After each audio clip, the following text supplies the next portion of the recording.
Imagine hearing a loud explosion but finding no trace of what caused it. Creepy, right?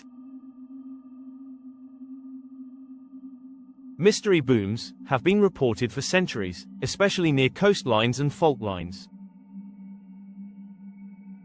Scientists believe they're caused by atmospheric shifts or underwater seismic activity, but no one knows for sure. These unexplained sounds keep people guessing, and maybe even a little spooked. Have you ever heard one?